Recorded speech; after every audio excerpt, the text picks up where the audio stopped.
Hi, I'm Carmen Alonso, and I'm the head of clients for Europe and Middle East.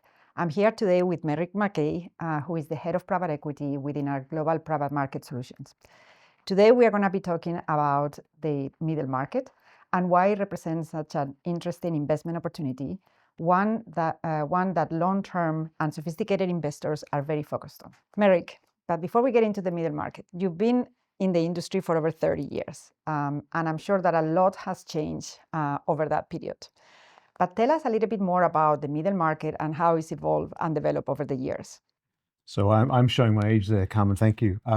So I think firstly, it's probably best to define the middle market. I think many would put it in the $100 million to maybe $1 billion enterprise value size range. And the market has changed hugely over that period. I think if you were to look at the 1990 maybe to 2005 period, around about 55% of funds raised were under $2 billion and over 85% under $5 billion. So very limited in the top market. Look for over the last 5 years, only 30% of the funds actually now are focusing on the lower mid market, and about 50% of funds raised are in the mega cap market. So the first thing I'd say is actually the middle market's been there for a long period of time, but a lot of money's now gone into the large cap space. So that would be one change. I think the other one, and I'm sure we'll come on to this, is the sector specialization that has really developed since the last financial crisis. So many of the mid-market firms now have a particular angle. So I think that would be the biggest changes I've seen. And just sort of going a little bit deeper in that particular point on the investment, on the sector specialization, why is it important for the GPs and also relevant for the LPs? So from the GP's perspective, I think if you were to go back and when I started in the industry, the buyout space, and they were called management buyouts, were really around giving management teams the opportunity to take a lot of ownership of their business, really drive things forward out of maybe corporate ownership. There was a degree of financial engineering that went into that, but most of the private equity practitioners were general, weren't sector specialists. I think a lot changed, certainly in Europe and the US, post-financial crisis. So what we saw was that GPs working out what they were good at, maybe not so good at. They'd focus more on the things that they developed around sectors. So they started focusing on particular sectors. And then out of that came the tools of value creation through having teams in there to drive operational improvements, HR. And that became very important for many and what we saw is that many of they were able to predict more winners in that and reduce losses. So it's very important. I think if you were to look at the market now, you see most of the best managers in that space being very good at certain sectors or subsectors. And the other huge benefit from the investor's perspective is that you're now able to construct your portfolios along sectoral lines, whereas maybe a number of years ago you were thinking things more geographically. And of course, there are some sectors that they are more resilient, that have some secular trends that are important for, depending on the region where you operate, to really focus on them. Yes, I think when we certainly focus mostly on the Europe and US. One of the interesting dynamics, I think, in Europe, as many would appreciate it, it's maybe one geographic area, but it's a very heterogeneous area. So whereas the US is a very large sort of single market. So there's some interesting dynamics there, and what certain sectors that may be more appropriate aren't in others. But generally speaking, I think what we've found is that those sectors that private equity is well set up to execute on, they're sectors that are showing long-term secular growth, are ones that GPs have worked very well in, and how we've now been constructing our portfolios for a period of time. And it's very consistent with Patria itself as a direct private equity investor in LATAM. Certainly sectors around healthcare, and for us, financial services, technology, consumer and food, areas that GPs can become very, very good at, and we can construct those portfolios directly. And let's go back to the middle market point. why is the middle market, taking into consideration all these sort of factors that you were talking about, sector specialization, local knowledge, etc., why is the middle market such a good opportunity? So the first one, really simply, is returns. I think a lot of people don't appreciate this, but the middle market has demonstrated better returns than the large and mega cap market over an extended period of time. I think when some do an analysis of, say, sub $2 billion funds versus over $2 billion funds, that median outperformance for over a long vintage, about 500 basis points plus. From first quartile perspective, 750 basis points plus. And that sort of converts to about a 0.2 times or 0.3 times actual cash on cash return. So that's very, very meaningful over an extended period of time. The other thing that I think people didn't appreciate so much, but are really seeing it now, is what we call the cash yield. So actually the cash flow dynamics of the middle market are both higher than the large cap and mega cap market and more resilient. So a metric that we particularly focus on is this implied cash yield. So it's effectively, what's the cash return that our investors are getting from a mature portfolio, private equity portfolio, at say the beginning of the year. Back in the very strong period of the late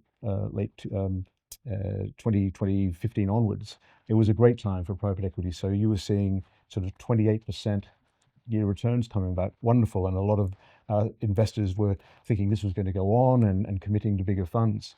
What we saw change dramatically over the past few years was a huge decrease, but it was much more noticeable at the large cap end.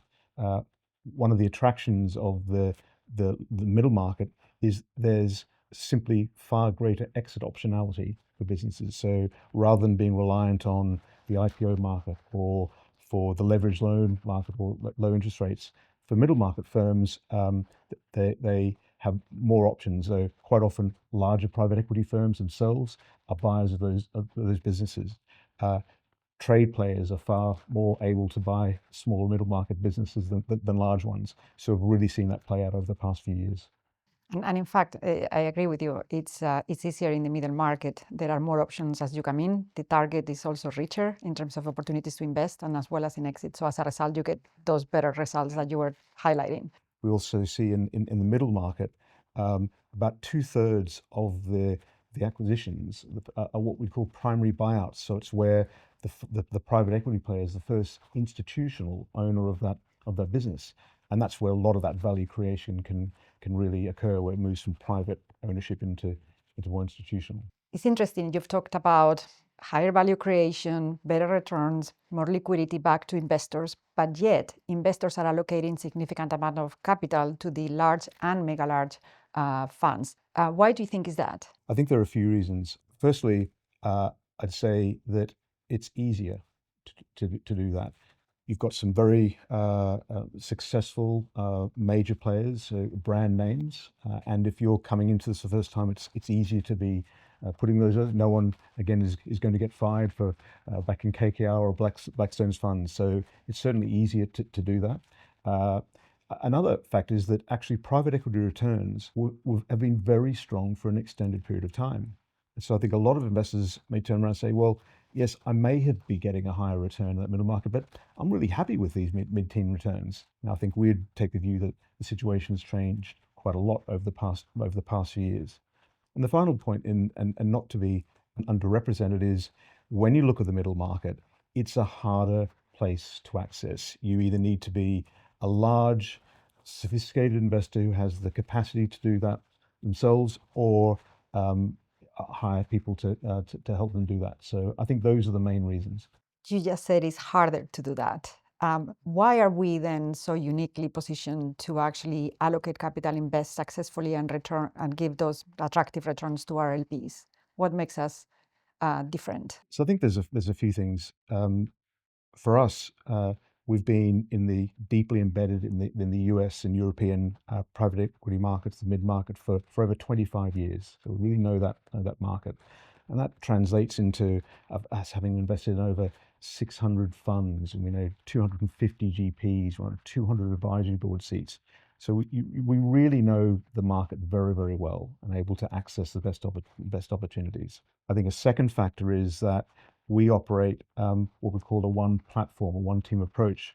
So as most would recognize, the three main sort of access routes into the private equity market are through primaries, secondaries, and co-investments.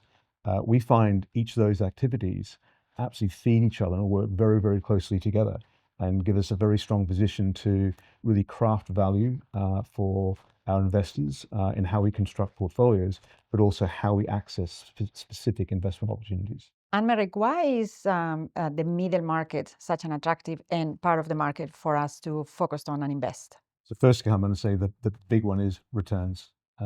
Simply put, over an extended period of time, it's been shown that the middle market outperforms the large cap market. So if we were to look at funds of under $2 billion versus those over $2 billion for a period up to 2020 vintages, that outperformance on a median level is about 500 basis points, about 0.2 times on a multiple basis, and the first quartile over 750 basis points.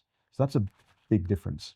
Another thing that has become really interesting of late has been the cash flow dynamics of the middle market. So firstly, over an extended period of time, middle market firms have been able to generate a higher proportion of cash as a percentage of their opening value versus the large cap market. But particularly of late, the big area that investors have focused on over the past few years has been this DPI, this distributions, which have come off dramatically. And what's been shown that the small cap and mid market has shown less volatility that. So even in trickier exit environments, that part of the market has been able to generate cash back to investors more so than the large cap of the market.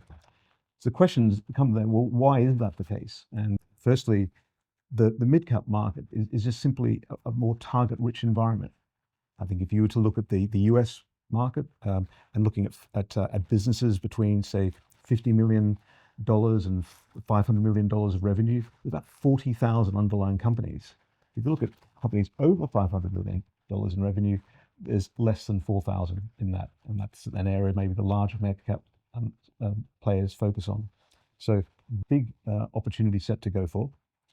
I think as we've touched on, the middle market GPs are really well set up to execute on those in a situation where a lot of those middle market companies show higher revenue growth rates and EBITDA opportunities. So much of the middle market acquisitions, when they make, they buy businesses, what we call primary buyouts. So this is where they are becoming the first institutional owner. This is quite often maybe buying off a founder or somebody else. And that's an area where I think a lot of people, we'd agree, you see the best value creation opportunities. And there's other factors like there's lower correlation. One of the attractions of the private equity market overall is it shows not perfect correlation against listed markets, but the smaller down you go, the less that correlation. So there's many factors I think that go into make it such an attractive place to invest. Thank you, Merrick, for this discussion, which I found very engaging and informative. And if I might just summarize what we just discussed, I would say 3 points. 1, there is a great opportunity in the middle market. 2, sector specialization, it's important in order to identify opportunities, but also to create value. And last but not least is the fact that we have an integrated platform with primaries, secondaries, and co-investments, 30 investment professionals on the ground between New York and the UK. And that creates and puts us in a unique opportunity, in a unique position to deliver the best returns for our clients. Thank you very much. This was the first episode of our series. We hope that you enjoyed it and found it informative, and we look forward to having you watching the rest.